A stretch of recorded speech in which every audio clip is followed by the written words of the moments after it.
em Cristo Jesus. Amém e amém.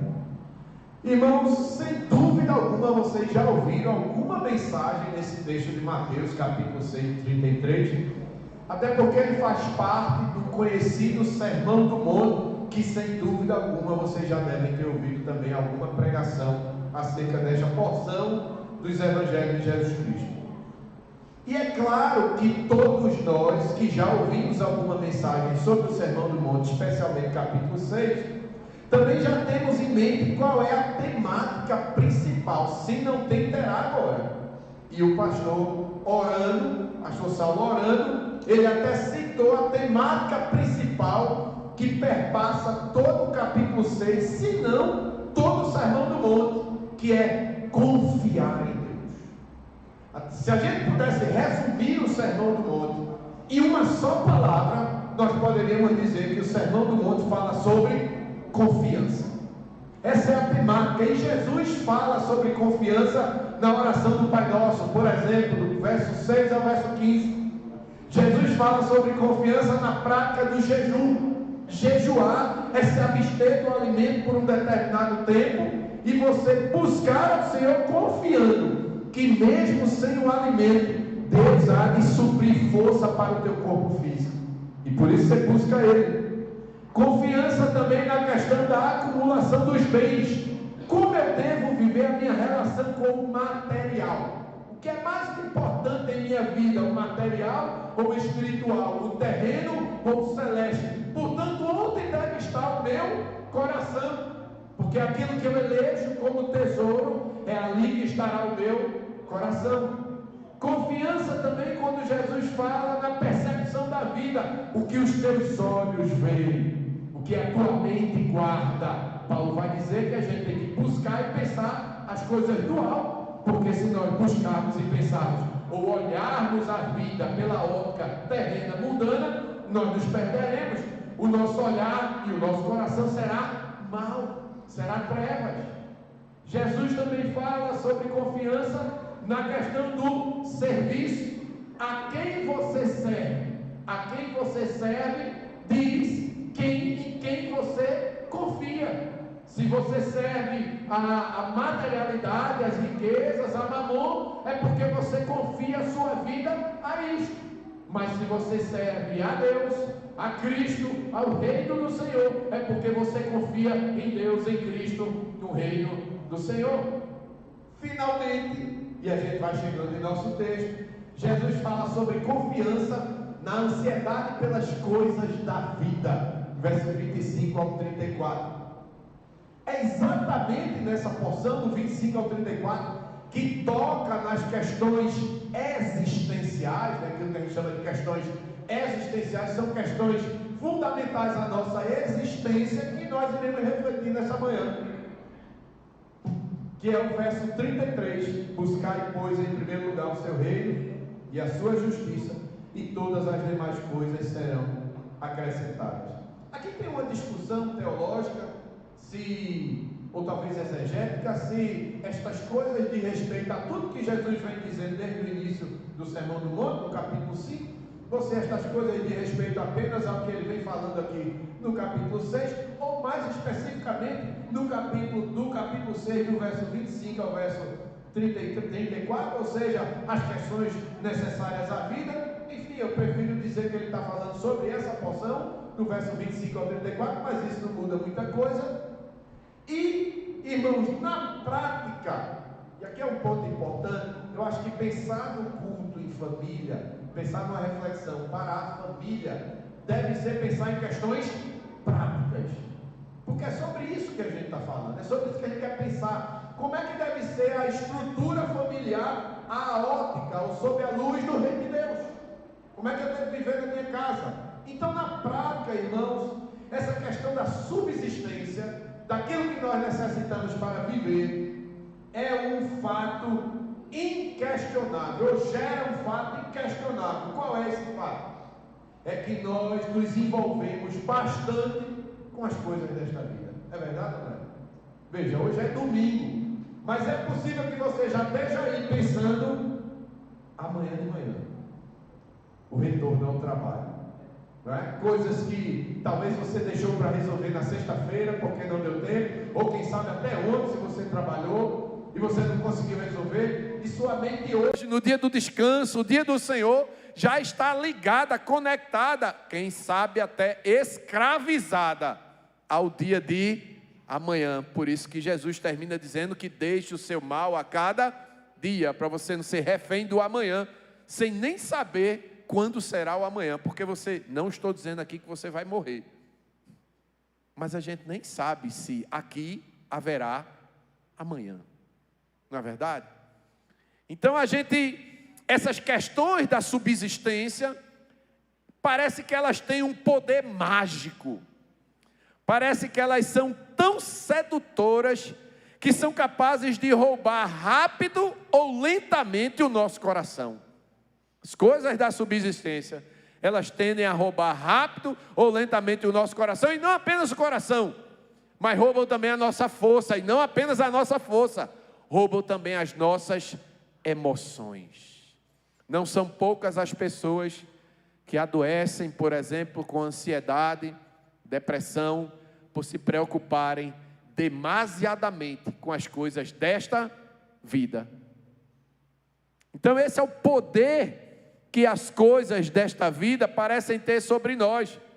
É claro que isso acontece porque, de alguma medida, nós precisamos disso para viver.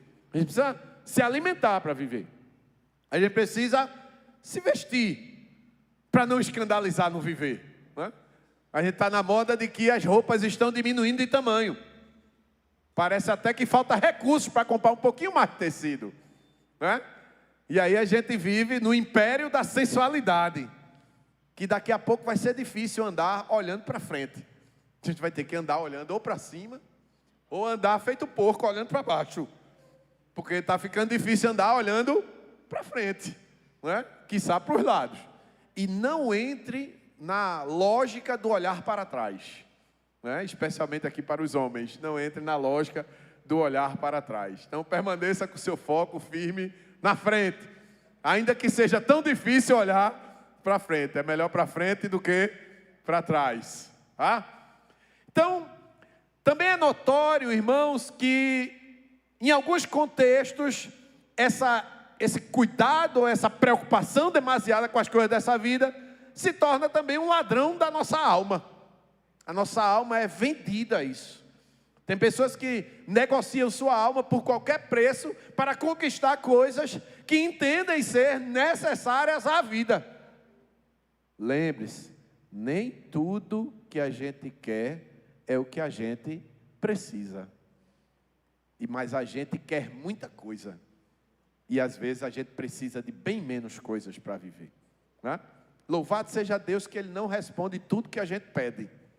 Ele responde o que a gente precisa, né? Isso é bom. E eu digo isso porque ainda ontem eu estava num culto jovem. Aí culto jovem a gente se envolve com o jovem, né? Eu vou até lá ao final, conversando com o jovem, eu disse assim, eu tenho um sonho material, eu gosto de carro, e meu sonho é um Corolla. Assim, aí eu dizia a eles lá, eu não sei, mas um Corolla novo, viu? Eu sou ambicioso no sonho. Aí eu dizia, mas eu não sei se Deus vai me dar o Corolla, porque eu fico pensando que talvez no dia que eu entrar no Corolla, vou dar aquela baixadinha no banco, botar aquela mãozinha de boizinho, o vidro escuro e vou andar assim. O irmão vai, pastor. Aí eu não sei se Deus vai dar o Corolla, acho que eu vou ficar no mob mesmo, e já tenho que agradecer e dar glória a Deus, porque tem gente que está de sandália e alpercata, comendo poeira e chão, como diz a música de Sal da Terra, né? Eu já estou no mob, já estou numa coisa muito grande, né? E aí, irmãos, nesse contexto de preocupação pelas coisas da vida, temos a nossa família. E a preocupação pelas coisas da vida tende a roubar tempo da nossa família. Tendem a roubar o convívio do nosso lar. Você já fez conta? Primeiro, para fazer conta tem que ser bom de conta, viu? Você já fez conta? Se você for um trabalhador CLT, você trabalha 8 horas por dia e 4 no sábado, certo? Que tem que dar 44 horas semanais. Mas no trânsito que a gente está vivendo, em Recife, região metropolitana, Ninguém chega no trabalho com 20 minutos mais, chega? Se você for de ônibus, aí inventaram aquele negócio de terminal integrado, né? Aí essa é uma desgraça esse negócio. É bom, mas é uma desgraça. Porque você pega um aqui, desce ali, pega outro. Aí quando você chega ali, o ônibus não está lá te esperando, não. Você espera 30, 40 minutos, aquela fila quilométrica de manhã cedo, aquele horário de pico. Ou seja, você gasta em média de 1 a 1h30, quiçá 2 horas, se você trabalha em Jaboatão, por exemplo. Tem que atravessar 3 cidades. Aqui, Recife, aqui já é Paulista, né? Paulista, Recife e Jaboatão. 3 cidades, 2 horas. 2 para ir, 2 para voltar, 4. Com 8 que você tem que trabalhar, 12. Bota aí 1 hora de almoço pelo menos, 13. De 24 horas já ficaram 13. Sobraram quantas? Vixe, gente. Saulinho, vamos botar aqui uma pregação sobre matemática. 13, 24 menos 13. Ah, vocês sabiam, era só timidez, né? Pegar o pregador. 11. Mas você dorme, não dorme? Dorme não? Dorme, pô, você tem que dormir, porque o Senhor dá aos seus enquanto eles. Não durma não, que perde a bênção. Durma. Aí você dorme, você é daquela pessoa que dorme bem. 8 horas, né? Diz a ciência aí. 8 horas é um tempo saudável de sono. Tinha 11, tirou 8, sobrou quanto? 3. Ou seja, quanto tempo tu passa livre do trabalho e acordado? 3. Aí você, glória a Deus, 3 horas com minha família. Não se apresse. Quanto tempo você gasta aqui? Aqui. Né? Aqui. Você chega em casa e, eita, vibrou. Olha uma luzinha, deixa eu ver o que é. Eita, Jesus. Filha, peraí, licença, eu tenho que responder aqui, meu. Peraí, pai, eu brinco com você só um minutinho. Só... Eita, chegou uma notificação do Instagram, deixa eu ver o que é. Eita, é da igreja, ô glória. Eita, eu tenho que ver que é da igreja. Deve ser uma programação, pai, da igreja. Aí começa na síndrome do dedo para cima. Tem. Aí daqui a pouco, eita, hora de dormir. Passou as 3 horas. Quanto tempo de 24 horas você ficou com a tua família? 0 horas.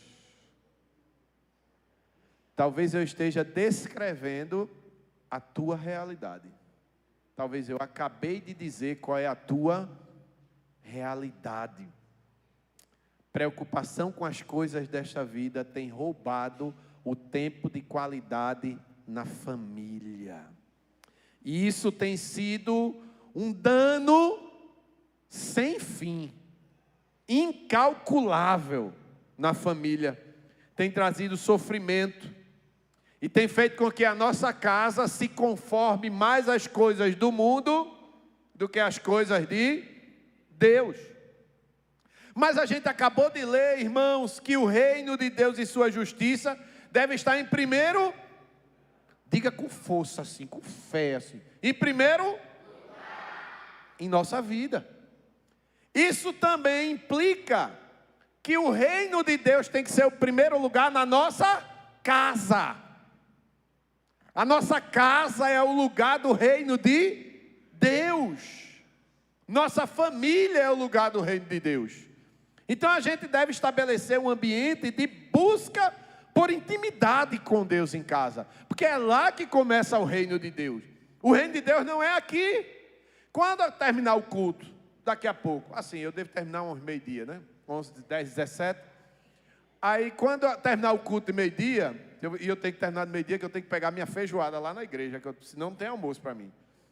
Então, quando terminar de meio-dia, as portas vão ser fechadas, não vão? Aí aqui é o reino de Deus, é? Não, gente. Aqui é o prédio que a igreja do Senhor se reúne. O reino de Deus é dinâmico, ele não é estático, não. Por isso que o ide no Novo Testamento não é entrem, é saiam. Notou? Que o ide é saiam, não é entrem. No Antigo Testamento era vem.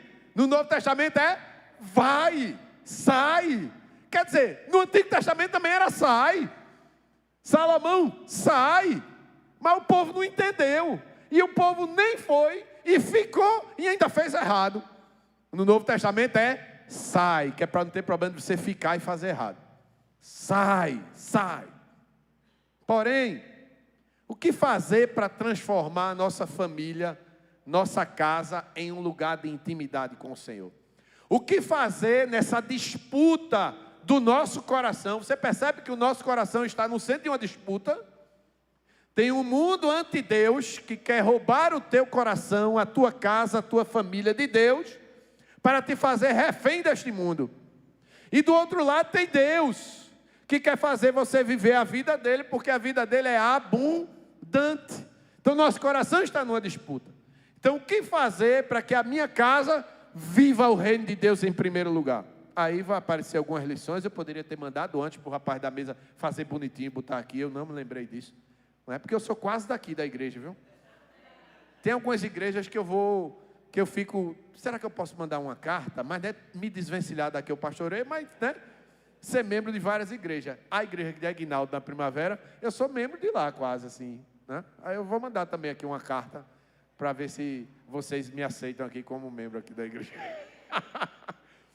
Então, primeira lição, repitam comigo, já que eu não mandei para o menino. Fazer do nosso lar um lugar, Lucas vai gostar, isso não precisa repetir não, de louvor a Deus. Se você não conseguir, chame Lucas, ele vai de casa em casa ensinando. Vai ou não vai, Lucas? Veja aí, irmãos, Salmo 118, verso 15. Salmo 118, verso 15. Veja o que diz o Salmo 118, verso 15.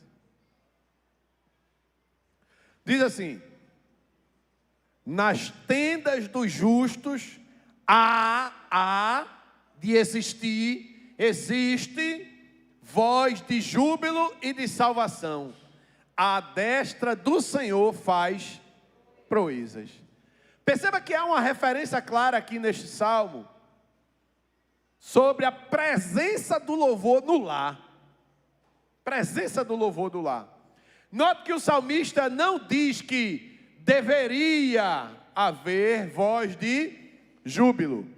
O salmista está fazendo uma constatação. Ele está dizendo que onde há uma casa dos justos, o que é que há nesta casa? O que é que existe nessa casa? Qual é a prática desta casa? Voz de júbilo ao Senhor.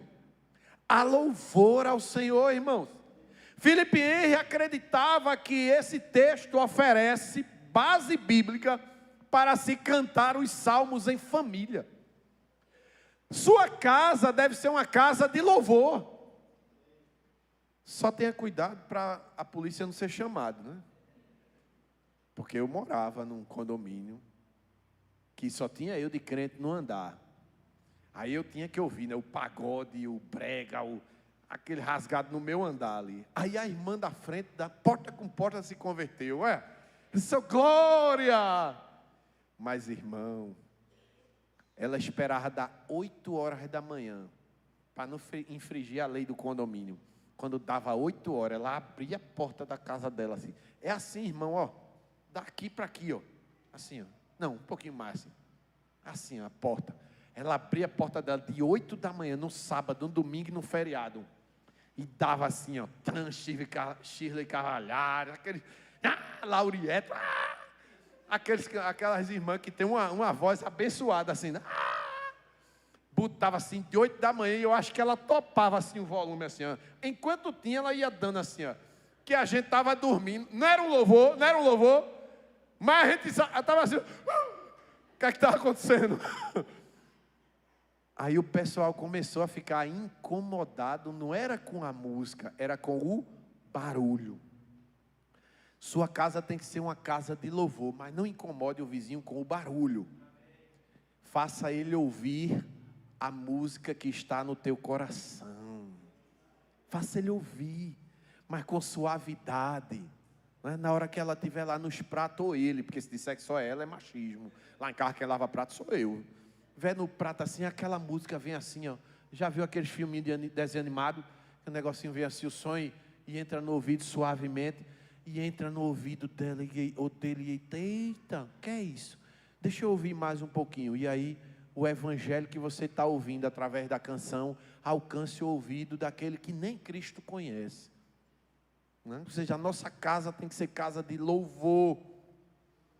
A gente deve louvar a Deus de um modo digno, com voz. Também não bota só a música e o vizinho vai achar que tu não sabe cantar. O vizinho vai achar que aquela música não é a tua música, é a música do cantor. Canta, glorifica ao Senhor cantando. Canta com graça e com o coração, né? Quando o pessoal está escutando as suas músicas aí, né, as suas músicas, já viu que tem uns até que choram, né? Canta também com o coração, para ele entender que aquilo ali é a tua alma, né? Te rende, vocês cantaram aqui agora, eu me rendo. Se renda quando estiver cantando, para que eles percebam que não é somente uma música que você colocou aleatoriamente, não é que aquilo ali condiz com a tua alma, condiz com o teu coração. Louve de modo que o louvor glorifique a Deus e as pessoas percebam. Outra questão, irmãos, é que se nós cantamos a Bíblia, também recebemos a instrução da palavra. Música para nós não é apenas música.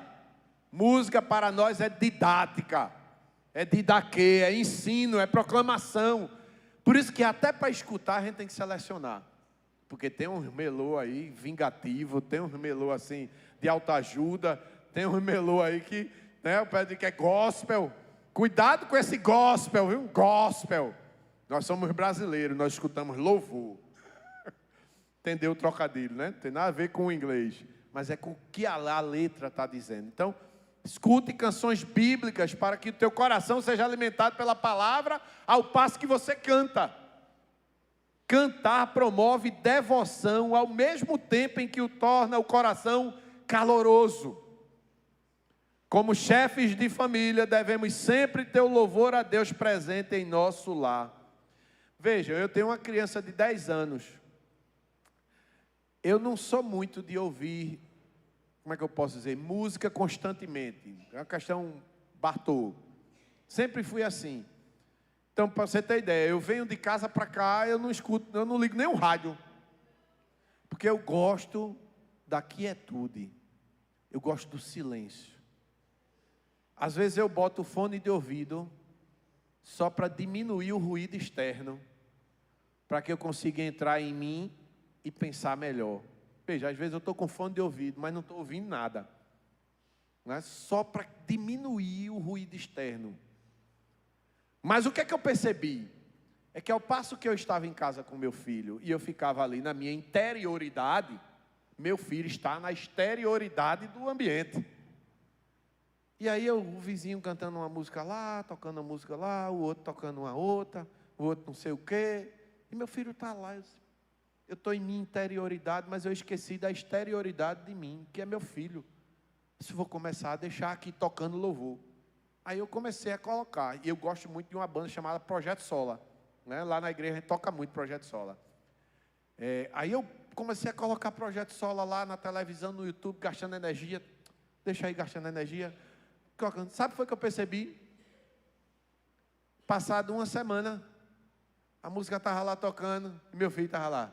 Vivo hoje, estou aqui, pois ele decidiu me amar.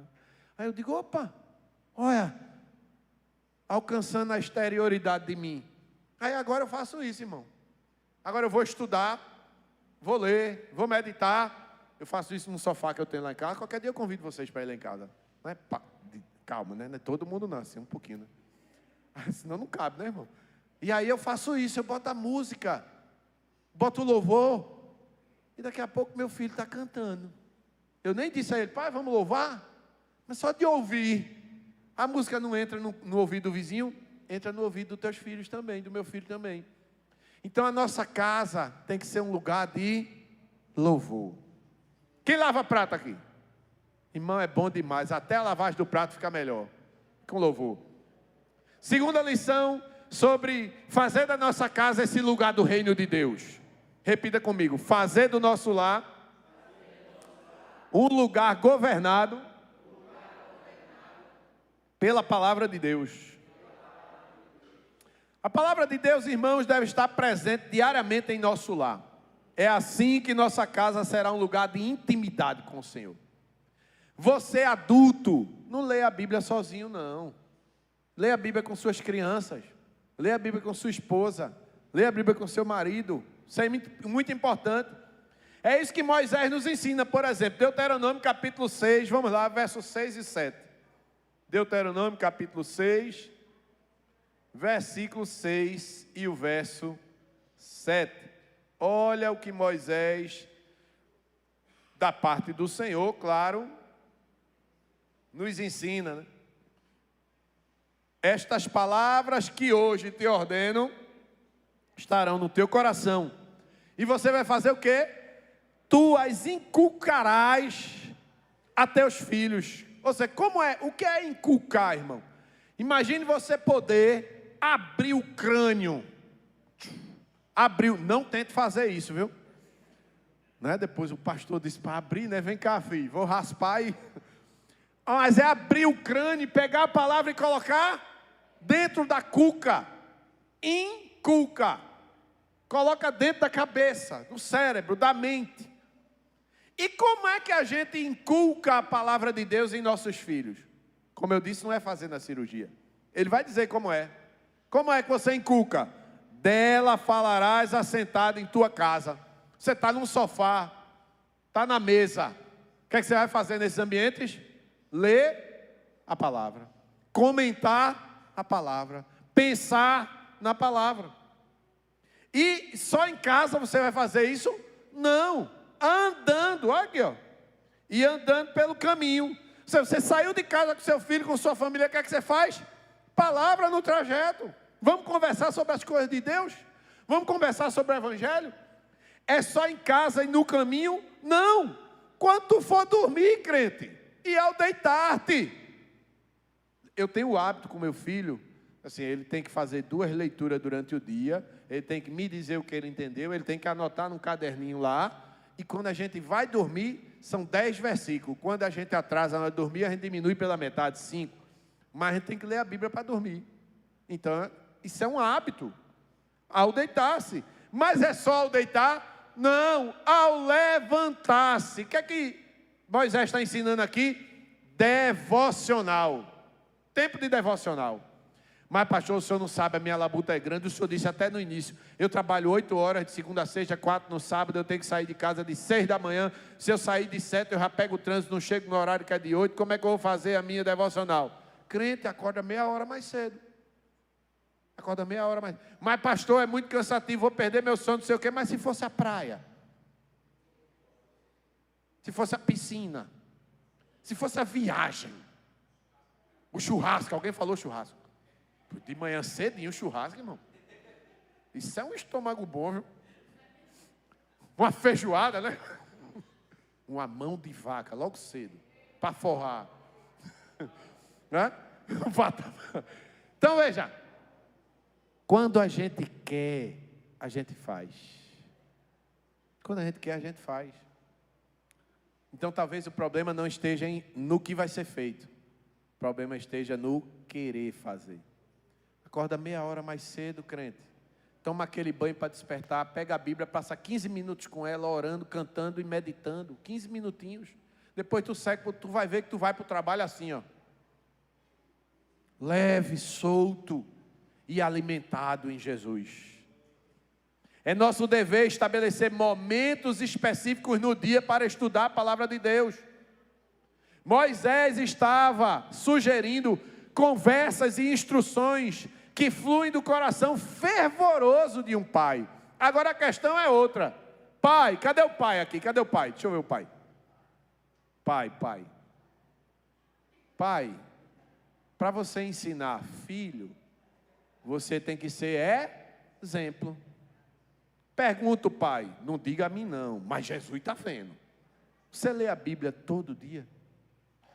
Teu filho vê você lendo a Bíblia, ou tu é crente top secret em casa? Tu vai lá para o banheiro, trava, aí vai ler a Bíblia lá escondido. Teu filho tem que ver você lendo a Bíblia. Quer ver outra coisa? teu filho tem que ver você orando. Tem que ver. Porque ele aprende mais com o que vê do que com o que ouve. Aí tu ora escondido. Filho, tem que orar. Eu nunca vi papai orando. Aí tu ora na frente dele, se ajoelha na frente dele. Ainda diz assim, crente, põe o joelho no chão também, terra seca. Foi a única palavra a única não, eu me lembro mais algumas em hebraico, Yabachá. Que coisa ruim a gente aprende rápido. As boas demoram um pouquinho.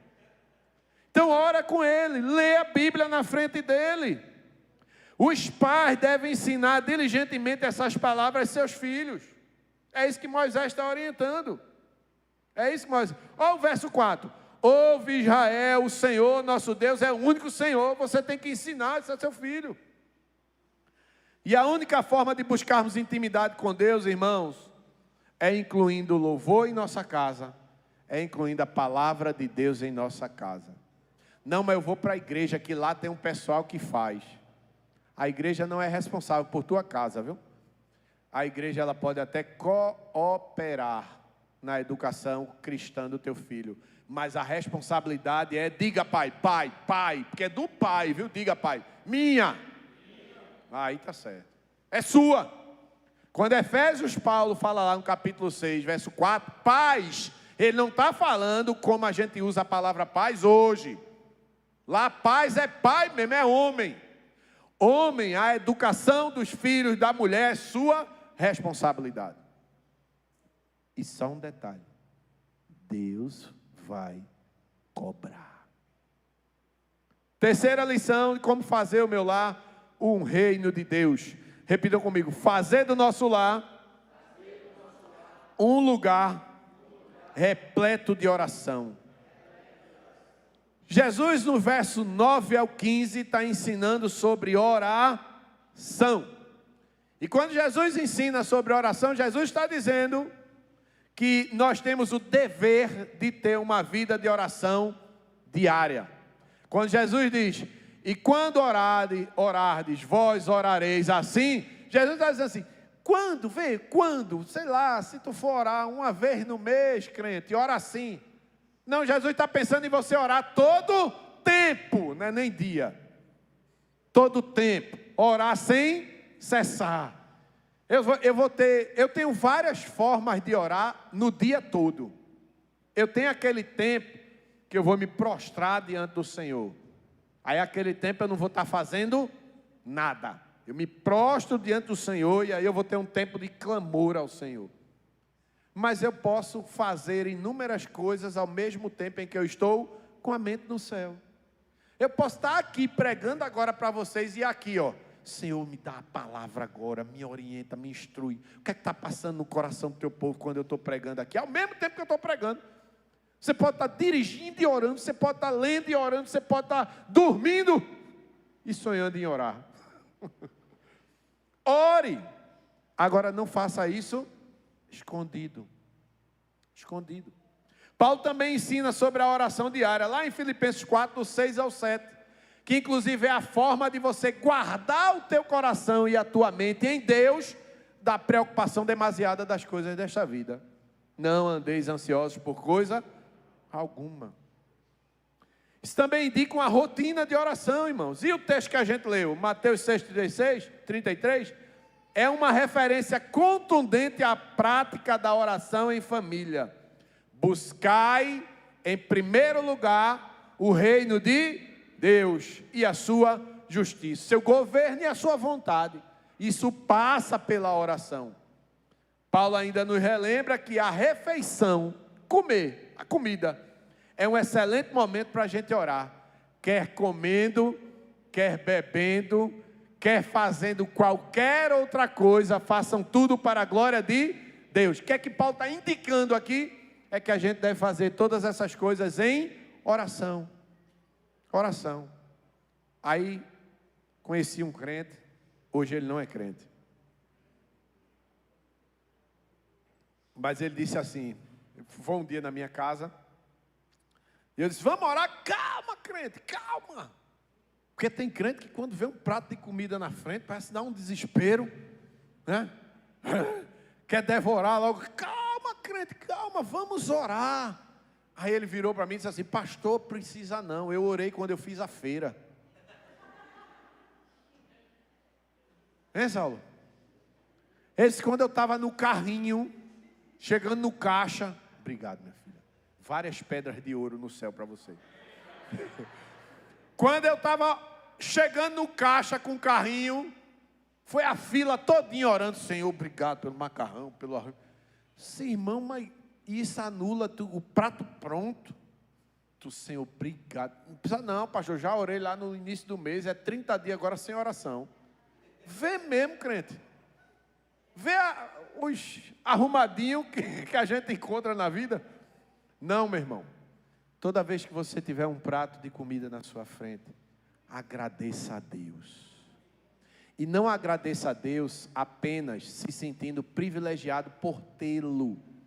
Agradeça a Deus também se sentindo responsabilizado por compartilhar com quem não tem. Porque dependendo do lugar que você esteja comendo, na saída pode ter alguém que não tem. E você pode ser instrumento de Deus para alimentar uma vida.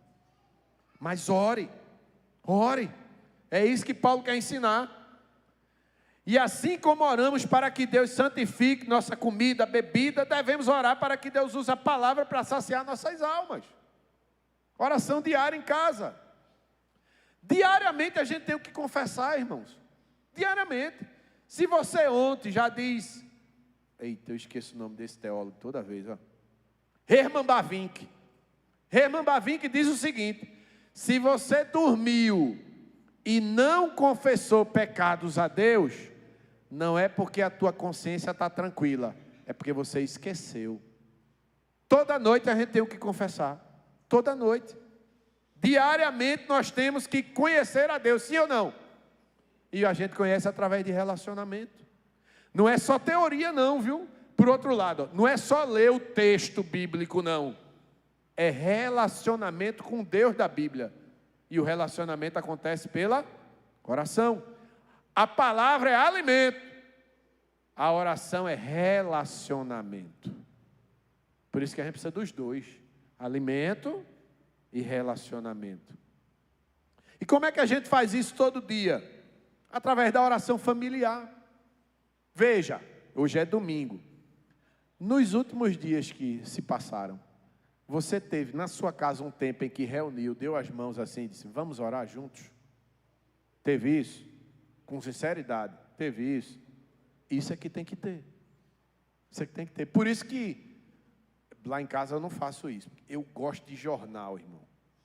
Eu aprendi que o crente tem que ter a Bíblia de um lado e o jornal do outro. Aí todo dia eu assisto o jornal. E se deixar, eu assisto 10. Aí eu, na hora do almoço, eu podia estar almoçando na mesa com minha família. Mas eu quero assistir o jornal, é. Aí eu me despeço.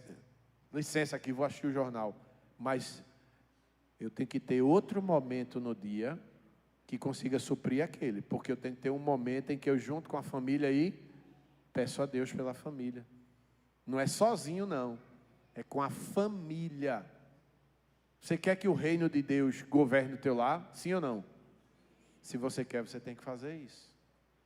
Você tem que ter tempo de oração em família. Olha que frase de Thomas Brooks. Ele diz assim, olha, vamos repetir, repita comigo essa. Uma família sem oração é como uma casa sem telhado, aberta e exposta a todas as tempestades do céu. Olha o perigo de não orar em família. Vejam o perigo. Somente com a prática da oração familiar é que nossa família será um lugar de intimidade com Deus. Quarto e última lição sobre a minha casa ser o lugar do reino de Deus. Repita comigo: fazer do nosso lar um lugar onde se cultua a Deus em família. Meus irmãos, a gente vem ao prédio onde a igreja se reúne para cultuar, né? Mas você vem aqui quantas vezes na semana? 2? Quem vem 2 vezes aqui? 2? Quem vem uma vez? Poxa, e tem gente que nem vem? Mais, misericórdia. Quem vem 5 vezes aqui na semana? O rapaz ali da mesa. É bronca, não, irmão? É bronca, eu sei bem o que é isso, irmão. Eu sei bem, eu entendo. 4 vezes. 3 vezes. Não, tem que ter gente de 2 vezes agora. 2 vezes. E 1 vez. Tem pouca gente, só vem 1 vez, seu Lino. Mas também tem pouca gente de 2, tem pouca gente de 3, tem pouca gente de 4. Está meio dividido aqui o negócio. Viu? Mas veja, você vem aqui. Vir aqui não é o fundamento. O fundamento é o que acontece lá. Aqui é consequência do que acontece. Quer conhecer a igreja? Visita a casa dos membros da igreja. Não é visita a igreja, não. Eu não conheço esta igreja que eu estou aqui. Eu não conheço. Nunca fui nem na casa de Saulinho e de Ângela. Nem me chamaram para comer um guisado lá de Esaú.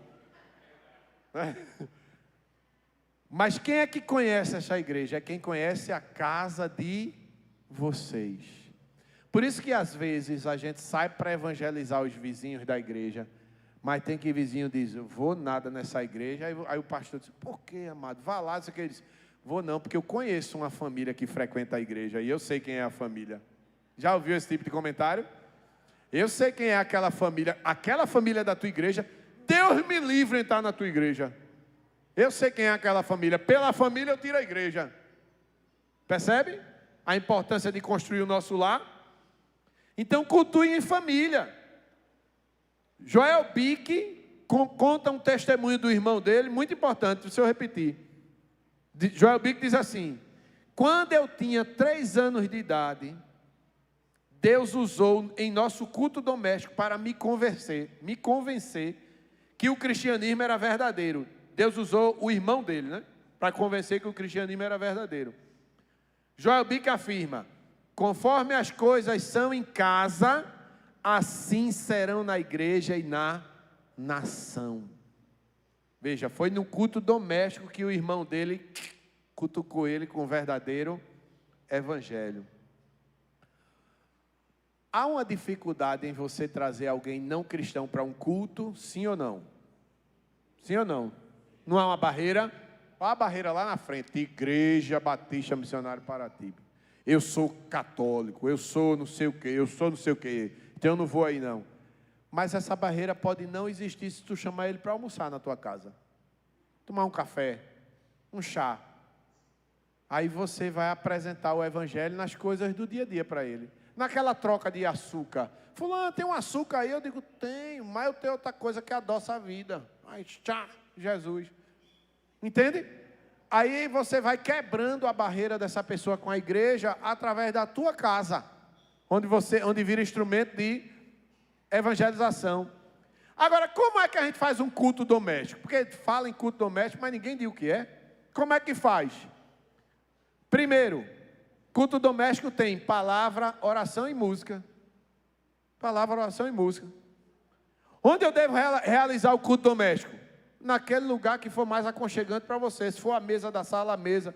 Se for a cama do quarto. Às vezes não se reúne todo mundo na cama de papai e mamãe, né? Né? Vem aquele povo todo. Eita, a cama vira uma sala. Né? Por isso que às vezes a cama de papai e mamãe não dura tanto. Porque vem todo mundo para lá.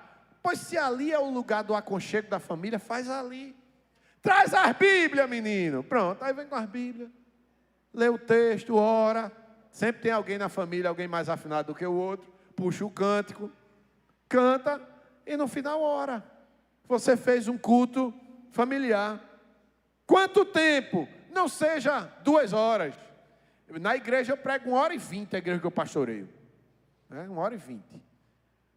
Tem igreja que eu prego 45, 50. Aí no culto doméstico eu prego quanto? 10 minutos. 10, 15 minutos no máximo. Eu não preciso lá fazer a exegese do texto. Não, porque no grego diz assim, ó, filho, no grego, no hebraico, uma declinação. Aqui tem uma discussão teológica. Precisa disso. É uma devocional que eu faço com a família. Mas eu preciso fazer. O que é importante você lembrar na hora de fazer uma devocional? É que comece com menos para depois chegar em mais. Porque às vezes a gente diz assim, não, agora eu vou ter um hábito de oração em casa. E no primeiro dia, 1 hora. No segundo dia, 5 minutos. No terceiro dia, nem hora mais. Faz o inverso. Começa das coisas menores para as coisas maiores. Quem aqui já assistiu aquele filme Quarto de Guerra? Lembra da mulher? 5 minutos no primeiro dia e 5 minutos parecia uma eternidade. O que é que eu vou dizer mais? O que é que eu vou falar mais?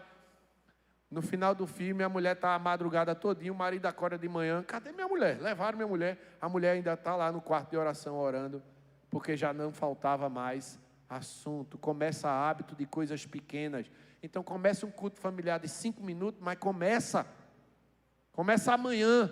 Amanhã de noite marca um encontro com a família, na mesa, na cama, seja lá onde for, no corredor, em pé.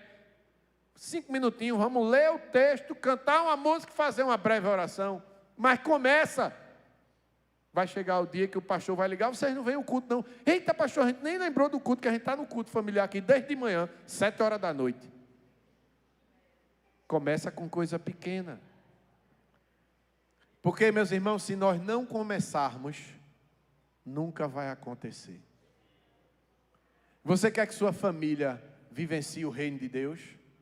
Às vezes a gente está pedindo oração para converter fulano, ciclano, é assim da nossa casa? Mas o que é que você tem feito em casa? O que é que toma teu coração na tua casa? Se você quer que a sua família seja um lugar de intimidade, você precisa dar passos para isso. E quais são os passos? Relembrando, é você ter tempo de meditação da Escritura com a família. É você ter tempo de oração com a família. É você fazer da tua casa um lugar de louvor. E é você estabelecer na tua casa um tempo de estudo, de culto familiar. Que Deus possa fazer da tua família um lugar de intimidade. Que Deus possa fortalecer esta igreja a partir dos lares, porque a força desta igreja não está aqui neste culto, tá? A força desta igreja está o que acontece na sua casa, na sua casa, na sua casa, na casa do pastor Saulo. É lá que a igreja começa. Aqui é o término do que é, de fato, esta igreja. Que Deus assim nos abençoe, que nós possamos ter famílias que reflitam a glória do Senhor. Que refletem a glória do Senhor. Deus abençoe, em nome de Jesus.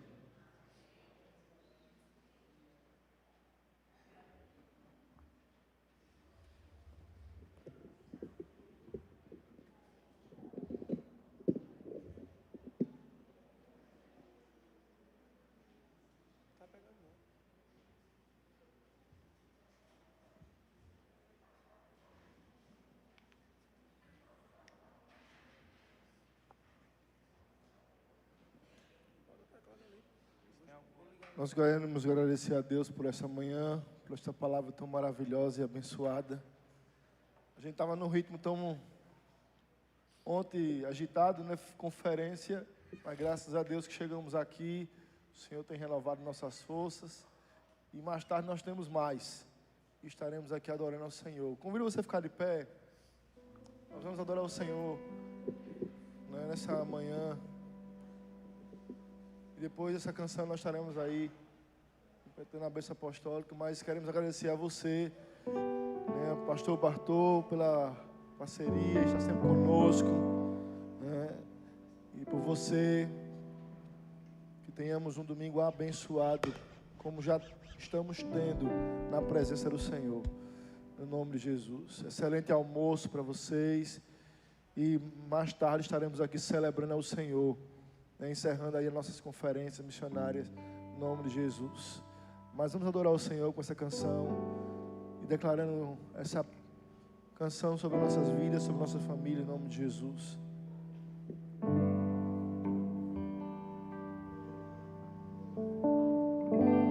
Que o Senhor te abençoe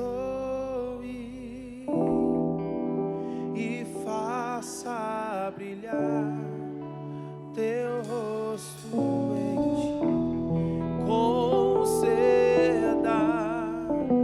sua graça e te dê paz.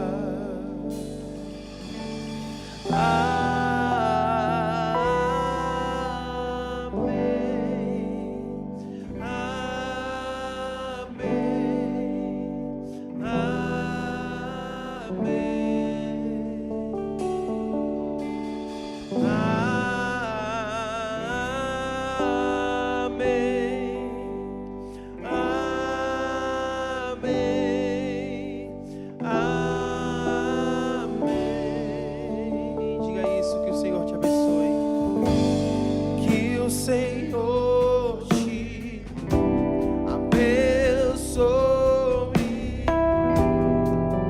e faça brilhar seu rosto em mim e conceda sua graça e te dê paz. Amém.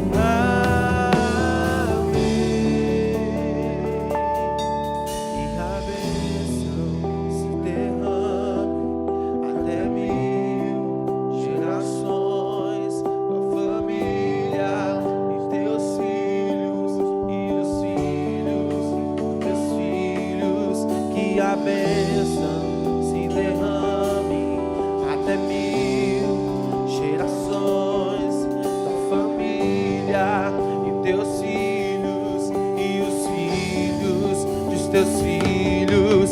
Sua presença te acompanhe por detrás, por diante, do teu lado e em ti. É contigo, é por ti, e de dia e de noite, tua entrada e saída, em teu riso, em teu choro.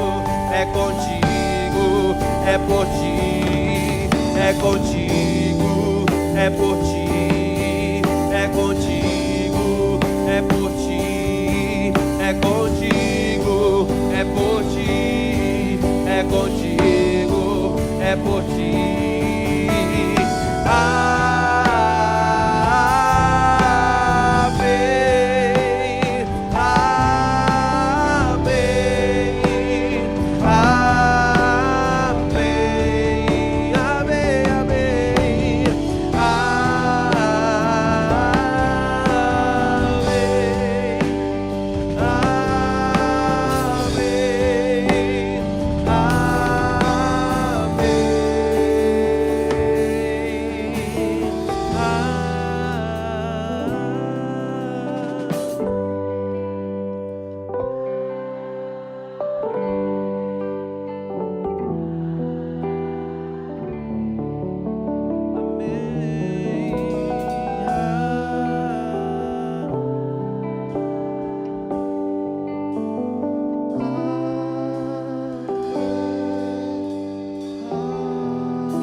Que o amor de Deus, o nosso Pai, e que a graça salvadora do nosso Senhor Jesus Cristo, que o poder, a comunhão e as divinas e eternas consolações do Santo Espírito de Deus permaneça sobre cada um de nós, hoje e para todos sempre.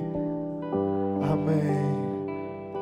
Deus abençoe, excelente domingo a todos, e nos vemos às 18h30. Que a bênção se derrame até 1000 gerações, tua família e teus filhos e os filhos dos teus filhos. Que a bênção se derrame até 1000 gerações, tua família e teus filhos e os filhos dos teus filhos. Tua presença te acompanhe por detrás, por diante, do teu lado e em ti. É contigo, é por ti, e de dia e de noite, tua entrada e saída, em teu riso, em teu choro. É contigo, é por ti,